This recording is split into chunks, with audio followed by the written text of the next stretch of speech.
Aujourd'hui, nous arrivons à la dernière étape de notre parcours pour comprendre et modéliser les écoulements non uniformes. Nous avons commencé à aborder ce calcul à partir du calcul en canal prismatique. Et ce calcul en canal prismatique, nous l'avons fait à partir de l'équation différentielle dH sur ds, qui, transformée en différence finie, nous avait permis de calculer soit delta S en fonction de delta H, qui est un calcul direct, sans itération, soit delta H en fonction de delta S, qui est alors un calcul itératif. Mais n'oublions pas que l'équation dH sur ds a été établie avec l'hypothèse que la dérivée partielle dA sur ds était égale à 0. En d'autres termes, que A ne varie pas d'une section à l'autre, ou encore que le canal est prismatique. Ce qui évidemment exclut le cas des rivières naturelles.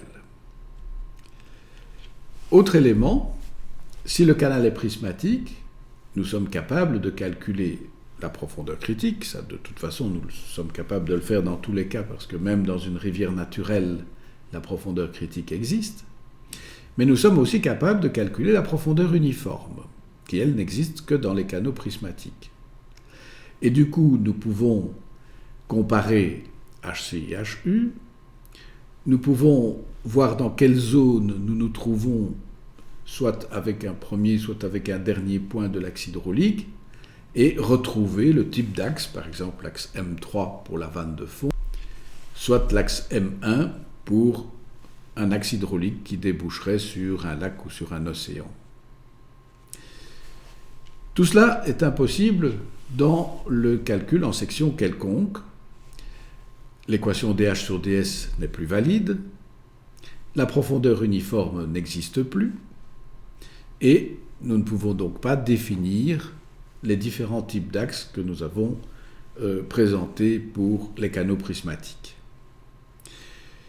Et donc nous devons voir comment nous allons pouvoir généraliser ce que nous avons vu dans le cas des canaux prismatiques au cas des rivières naturelles, et c'est ce que va vous expliquer Adermus Joseph, à qui je cède la parole.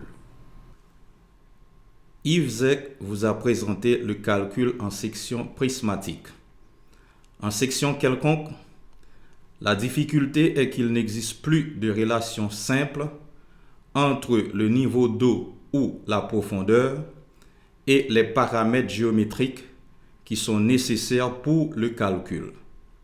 L'air mouillé, le périmètre mouillé, le rayon hydraulique. On va donc adopter une stratégie tout à fait différente en utilisant tout simplement l'équation de Bernoulli entre une section 1 à l'amont et une section 2 à l'aval. L'équation de Bernoulli traduit la perte de charge entre la section 1 et la section 2. La perte de charge J12 peut par exemple se calculer comme la moyenne de la perte par frottement SF delta S entre la section 1 et la section 2, ce qui permet de réécrire l'équation. Ces pertes par frottement, nous avons vu qu'elles dépendaient de l'air mouillé A et du rayon hydraulique R, et donc de la profondeur d'eau H. Si on détaille l'équation, on voit donc apparaître des paramètres qui dépendent de la profondeur H1 et d'autres de la profondeur H2. Donc, si par exemple on connaît H1 et que l'on cherche H2, l'équation de Bernoulli prend une forme où l'inconnu H2 apparaît dans plusieurs termes. L'équation ne peut plus être résolue de manière directe. On procédera donc par essai et erreur en essayant différentes valeurs de H2 jusqu'à ce que l'équation soit vérifiée. Rappelons-nous comment déterminer la valeur des paramètres fonction de la profondeur H. La section est donnée sous forme d'une polygonale. Comme exposé précédemment, on peut calculer l'air mouillé, le périmètre mouillé, le rayon hydraulique en fonction de la profondeur H, soit en considérant la surface comme la somme de tranches verticales, soit comme la somme de tranches horizontales. Retournons en Haïti et voyons ce que donne un tel calcul dans le cas de la rivière de Cavaillon, rivière dont la topographie est évidemment loin d'être régulière. La rivière est décrite à partir de 97 sections. Considérons le tronçon compris entre les sections 87 et 95. Ce tronçon comprend entre autres la section 91 qui nous a servi d'exemple pour montrer comment définir une polygonale. On voit que chaque section transversale a ses caractéristiques propres. Calculons la ligne d'eau sur le tronçon de rivière considéré. Supposons un débit de 100 mètres cubes par seconde et un niveau imposé à l'aval de 10 mètres. On calcule la profondeur critique figurée en tiret rouge. Comme le niveau imposé à l'aval se trouve au-dessus de la profondeur critique, la ligne d'eau est une ligne d'eau contrôlée par l'aval. On peut donc calculer point par point la ligne d'eau en remontant vers l'amont en utilisant la méthode détaillée précédemment. La ligne bleue représente donc la ligne d'eau pour un débit de 100 mètres cubes par seconde. Supposons un débit différent, par exemple 200 mètres cubes par seconde au lieu de 100. La profondeur critique augmente et la ligne d'eau monte significativement.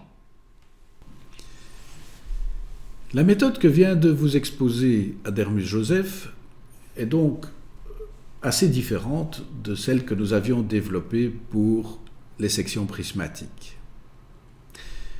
Cependant, il y a des leçons que nous avons tirées de ce calcul pour les sections prismatiques qui ne sont pas totalement perdues dans le cas des rivières naturelles. Et nous allons en montrer un exemple. Nous avons ici l'exemple d'un calcul de puissance hydroélectrique que l'on pourrait tirer d'un réservoir d'eau potable existant. Ce réservoir, c'est sur la rivière Agbado, au Bénin. Et c'est un réservoir qui dessert en eau potable une ville, la ville de Savalou. Et il y a en fait pas mal d'eau qui n'est pas retenue en saison des pluies dans le réservoir. Et l'idée est de pouvoir utiliser le surplus qui, si on ne fait rien, va tout simplement passer sur l'évacuateur de crue. Et donc, on peut essayer de récupérer, en période de crue, on pourrait essayer de récupérer l'énergie disponible plutôt que de laisser simplement couler l'eau. Et on peut démontrer en hydroélectricité que la puissance à laquelle on peut prétendre est proportionnelle moyennant un rendement état, à ρ G, Q le débit et la différence de niveau entre l'amont et l'aval. Le niveau amont, il est relativement facile à déterminer pour un débit donné. Il suffit de le calculer à partir de l'équation du déversoir. Par contre, le niveau aval, c'est plus compliqué. C'est plus compliqué parce qu'à l'aval, nous avons la rivière naturelle et nous n'avons pas un point fixe à partir duquel on puisse calculer, en remontant par exemple le courant, on puisse calculer l'axe hydraulique. Comment peut-on se débrouiller ? Ce que l'on a fait, on a simplement mesuré des sections. On a un peu simplifié la partie de débordement, la partie lit majeur. On a mesuré des sections sur un peu plus de 3 km à l'aval du barrage. Et ce que l'on fait alors, c'est utiliser les techniques que vient de vous exposer Adermus Joseph pour calculer un axe hydraulique à partir d'un niveau aval quelconque. On a choisi 116 mètres ici, et on fait remonter donc l'axe hydraulique par les équations de Bernoulli. Mais ce 116 mètres est arbitraire. Alors ce que nous avons essayé, c'est de calculer l'axe hydraulique dans les mêmes conditions, pour le même débit, mais cette fois-ci en utilisant un niveau aval plus élevé, 117 mètres au lieu de 116 mètres, ou en utilisant un niveau aval moins élevé, 115 mètres au lieu de 116 mètres. Et nous constatons quelque chose d'intéressant, c'est que finalement, les trois axes hydrauliques convergent pratiquement vers une valeur unique, vers une ligne d'eau unique à l'amont.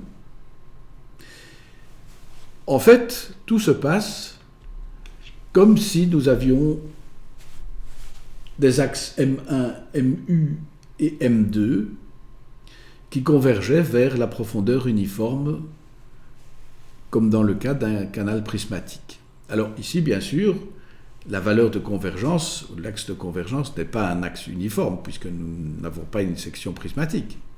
Mais c'est ce qu'on pourrait appeler une ligne d'eau pseudo-uniforme, qui est en fait la ligne d'eau la plus naturelle pour la rivière, puisqu'elle est indépendante, pour une bonne part, des conditions d'aval. Et bien sûr, c'est ce niveau, c'est le niveau de cette ligne d'eau, à l'abscisse 0, donc juste à l'aval du barrage, que nous pourrons utiliser comme Z aval dans le calcul de la productibilité électrique de notre centrale hydroélectrique. Ainsi, nous avons à peu près fait le tour de la question. Nous sommes capables maintenant de calculer un axe hydraulique aussi bien dans des conditions de canaux prismatiques que de rivières naturelles. Mais chaque fois, nous n'avons calculé qu'un seul axe hydraulique. Et dans la réalité, bien entendu, nous avons une succession d'axes hydrauliques. Si on prend l'axe M3 par exemple, c'est un axe relativement court qui vient buter contre la profondeur critique, et donc cet axe doit passer le relais à un autre axe hydraulique. Et donc nous devons trouver le moyen de lier entre eux différents types d'axes hydrauliques. Et ça, ce sera le thème des leçons suivantes. À bientôt.